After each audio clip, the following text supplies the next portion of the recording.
जय हिंद दोस्तों, रक्षित खन्ना के चैनल में आपका स्वागत है। दोस्तों कैसे हैं आप? उम्मीद करता हूं कि आप अच्छे होंगे। दोस्तों आज के इस वीडियो में मैं आपको दो जानकारियां दूंगा। जैसे कि दोस्तों आप पीछे थंबनेल में देख रहे हैं, लिखा हुआ है आ गया स्पर्श से दिसंबर की पेंशन का मैसेज। 5 दिन पहले दिसंबर का पेंशन मैसेज। जी हाँ दोस्तों, कुछ पेंशनर्स हैं जो कह रहे हैं कि सर हमें स्पर्श की तरफ से दिसंबर की पेंशन का एडवांस मैसेज मिलना शुरू हो गया है। 5 से 6 दिन पहले हमें मैसेज मिलना शुरू हो गया है दिसंबर की पेंशन का। तो दोस्तों इसी पर आगे बात करेंगे। मैं आपको मैसेज दिखाऊंगा, समझाऊंगा और कुछ आपसे सवाल पूछूंगा आगे। फिर दोस्तों एक और मैं आपको जानकारी दूंगा 8 सीपीसी और 7 सीपीसी में छोटा सा कंपैरिजन समझिए। जी हां दोस्तों, एक छोटा सा कंपैरिजन डिफरेंस मैं आपको समझाऊंगा 8 सीपीसी में और 7 सीपीसी में। भारत सरकार ने जो 8 सीपीसी के टर्म ऑफ रेफरेंस जारी करे, तो टर्म ऑफ रेफरेंस में ऐसी कौन सी जानकारी नहीं थी जो 7 सीपीसी के टर्म ऑफ रेफरेंस में थी, तो इसकी जानकारी मैं आपको दूंगा। एक छोटा सा डिफरेंस मैं आपको समझाने वाला हूं। तो दोस्तों बस यही दो जानकारियां जो मैं आपको देने वाला हूं, इसलिए वीडियो में आप शुरू से लेकर आखिरी तक बने रहिएगा, मतलब पूरा देखिएगा। वीडियो में आगे बढ़ने से पहले एक छोटी सी अपील मैं आपसे करूंगा, और अपील है चैनल सब्सक्राइब की। देखने में आया पेंशनर्स वीडियो तो देख रहे हैं लेकिन अभी तक चैनल को सब्सक्राइब नहीं किया। ऐसे कितने पेंशनर्स हैं? सिर्फ 34%। तो मैं आपसे अपील करता हूं कि जितनों ने अभी तक चैनल को सब्सक्राइब नहीं किया वो पेंशनर्स फटाफट सबसे पहले चैनल को सब्सक्राइब कर लीजिए, ताकि आपको बेहतरीन जानकारियां, सही जानकारियां, सटीक जानकारियां और आगे आने वाले वीडियो के नोटिफिकेशन आपको तुरंत मिल पाए। चैनल सब्सक्राइब करने के या फिर वीडियो देखने के आपको एक भी पैसे नहीं देने, सब कुछ आपके लिए फ्री में है। तो फटाफट सबसे पहले आप क्या करेंगे? चैनल को सब्सक्राइब। चैनल का नाम है रक्षित खन्ना। चलते हैं दोस्तों, जानकारी में आगे बढ़ते हैं। सबसे पहली जानकारी मैं आपको दूंगा दिसंबर की पेंशन के एडवांस मैसेज के बारे में। कुछ पेंशनर्स हैं जो कह रहे हैं कि सर हमें स्पर्श की तरफ से मैसेज मिलना शुरू हो गया है, दिसंबर की पेंशन का एडवांस मैसेज। पेंशनर्स कह रहे हैं कि सर हमारी दिसंबर की पेंशन आ रही है 31 दिसंबर 2025 को। ऐसे दोस्तों एक पेंशनर्स हैं जिनकी पेंशन है टोटल 42,102। तो दोस्तों ये पेंशन इनको मिलेगी 31 दिसंबर 2025 को। अब कुछ पेंशनर्स कह रहे हैं कि सर अभी तक हमें दिसंबर की पेंशन का एडवांस मैसेज नहीं मिला, हमें क्या करना पड़ेगा? आपको कुछ करने की जरूरत नहीं है। कई बार मैसेज ट्रिगर्ड हो जाते हैं, लेकिन कई बार बहुत देरी से मिलते हैं, या फिर कई बार मिलते भी नहीं है। कुछ मैसेज बहुत पहले आ जाते हैं, कुछ मैसेज काफी लेट मिलते हैं। तो आपको मैसेज की टेंशन नहीं लेनी। मैसेज आपको मिले ना मिले, पहले मिले या फिर देरी से मिले या फिर अगले महीने मिले, टेंशन आपको नहीं लेनी। दिसंबर की पेंशन आपको मिलने वाली है 31 दिसंबर 2025 को। अगर आपके पास अभी तक मैसेज नहीं आया तो हो सकता है कल आपको मिल जाए, परसों आपको मिल जाए, नरसों आपको मिल जाए। इन्हीं दिनों आपको मैसेज मिल जाएगा दिसंबर की पेंशन का। अगर नहीं मिला तो पेंशन जरूर आपको मिलेगी 31 दिसंबर 2025 को। तो दोस्तों आप बेफिक्र हो जाइए, पेंशन की टेंशन आपको नहीं लेनी। पेंशन की टेंशन आपको नहीं लेनी, मैसेज की भी टेंशन नहीं लेनी। पेंशन आपको मिलेगी 31 दिसंबर 2025 को। और दोस्तों एक छोटा सा सवाल मैं आपसे पूछूंगा, कमेंट में जरूर बताइएगा, क्या आपको स्पर्श की तरफ से दिसंबर की पेंशन का एडवांस मैसेज अभी तक मिला या नहीं मिला? कमेंट में जरूर बताइएगा। चलते हैं दोस्तों अगली जानकारी की तरफ। अगली जानकारी है 7 सीपीसी और 8 सीपीसी के टर्म ऑफ रेफरेंस में कंपैरिजन। जी हां दोस्तों, एक छोटा सा डिफरेंस मैं आपको समझाऊंगा। 7 सीपीसी और 8 सीपीसी के टर्म ऑफ रेफरेंस में डिफरेंस, कंपैरिजन।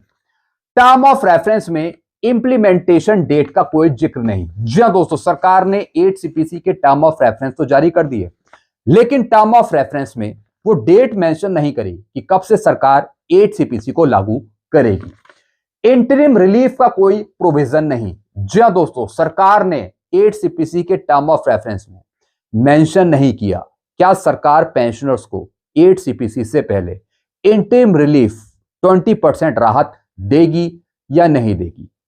इसके बारे में पेंशनर्स को पता है कि सरकार देरी से देगी 8 सीपीसी, लेकिन पेंशनर्स को यह नहीं पता कि सरकार इंटरिम रिलीफ देगी या नहीं देगी। तो यह बात टर्म ऑफ रेफरेंस में शामिल नहीं है। 7 सीपीसी के टर्म ऑफ रेफरेंस से भी ज्यादा रिस्ट्रिक्टिव है। जी हाँ दोस्तों, सारी बातें क्लियर नहीं करी गवर्नमेंट ने 8 सीपीसी के टर्म ऑफ रेफरेंस में। जितनी बातें 7 सीपीसी के टर्म ऑफ रेफरेंस में स्पष्ट और क्लियर थी, वो बातें 8 सीपीसी के टर्म ऑफ रेफरेंस में क्लियर नहीं है। यानी कुछ ना कुछ सरकार छुपा रही है, ऐसा लगता है। फिस्कल डिसिप्लिन पर ज्यादा फोकस, मतलब सैलरी बढ़ाने में कंजूसी होगी। जी हां दोस्तों, सरकार ने एक लाइन लिखी है फिस्कल डिसिप्लिन। अब इसका मतलब क्या है कि राजकोषीय दबाव। जी हां दोस्तों, सरकार अपनी जेब देखेगी, कहीं सरकार को आर्थिक नुकसान तो नहीं हो रहा।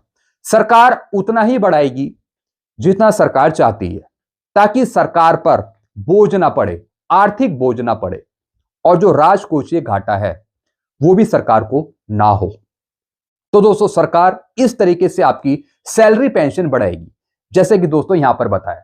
अब दोस्तों एक छोटी सी टेबल मैं आपको समझाऊंगा, 7 सीपीसी वर्सेस 8 सीपीसी कंपैरिजन, दोनों का कंपैरिजन समझ लेते हैं इस टेबल में।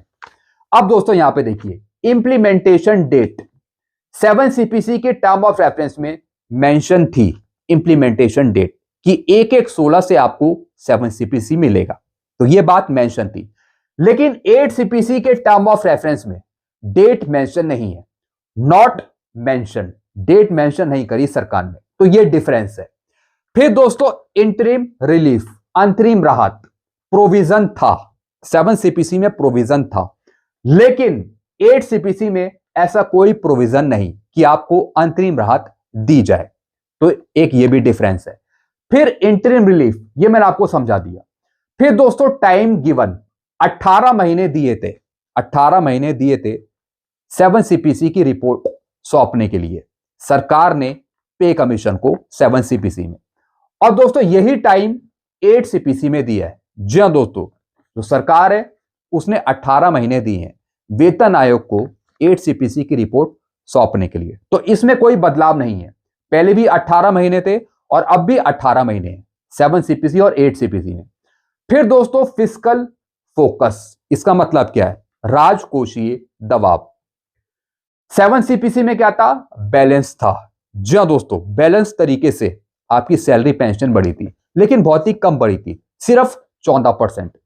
लेकिन दोस्तों अब 8 सीपीसी के टर्म ऑफ रेफरेंस में सरकार ने एक और ऑब्जेक्शन लगा दिया, जैसे कि फिस्कल फोकस, यानी कहीं ना कहीं आर्थिक दबाव या फिर राजकोषीय दबाव, यानी सरकार अपना बटुआ देखेगी, पर्स देखेगी, अपना बैलेंस देखेगी, तब वो आपकी सैलरी पेंशन बढ़ाएगी। तो इसका मतलब क्या है, बहुत ही मिनिमम सैलरी पेंशन इंक्रीज करना।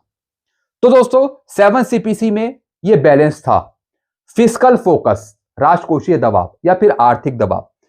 लेकिन 8 सीपीसी में ज्यादा रिस्ट्रिक्टिव हो गया, जैसे कोई चीज हम रोकते हैं ना, रिस्ट्रिक्ट करते हैं, तो सरकार शायद इस तरीके की कोशिश करे, यानी ज्यादा बढ़ोतरी आपको ना मिले, मिनिमम बढ़ोतरी मिले, कुछ चीजें रोककर, शायद मे बी। फिर दोस्तों एम्प्लॉय इनपुट कॉन्सिडर, जो दोस्तों 7 सीपीसी में एम्प्लॉय को शामिल करा गया था, हालांकि पेंशनर्स भी शामिल थे, लेकिन 8 सीपीसी में सरकार ने टर्म ऑफ रेफरेंस में पेंशनर्स का जिक्र नहीं करा, पेंशन का जिक्र नहीं करा। तो दोस्तों यहां पर भी डिफरेंस है, यहां पे भी डिफरेंस दिखाया है कि 7 सीपीसी में कंसीडर करा गया था, बताया गया था कि पेंशनर्स भी है, पेंशन भी उनकी बढ़ेगी, लेकिन 8 सीपीसी में साफ तौर पे ऐसा कुछ नहीं कहा, यानी लिमिटेड हो गया सब कुछ, लिमिटेड। तो दोस्तों ये कुछ डिफरेंस है जो मैंने आपको समझाया 8 सीपीसी और 7 सीपीसी के टर्म ऑफ रेफरेंस में। बाकी दोस्तों आपके अपने विचार क्या हैं, आपके अपने सुझाव क्या हैं, आप कमेंट कर सकते हैं, जरूर कमेंट करेगा अपने विचार और सुझाव। तो दोस्तों कुछ यही जानकारियां थी जो मैं आपके लिए लेके आया था, ऐसी जानकारियां आपको बराबर मिलती रहेंगी। तो और जानकारियां पाने के लिए, सटीक जानकारियां पाने के लिए आप चैनल से जुड़ जाइए, चैनल को सब्सक्राइब कर लीजिए। चैनल का नाम है Rakshit Khanna. Thank you so much.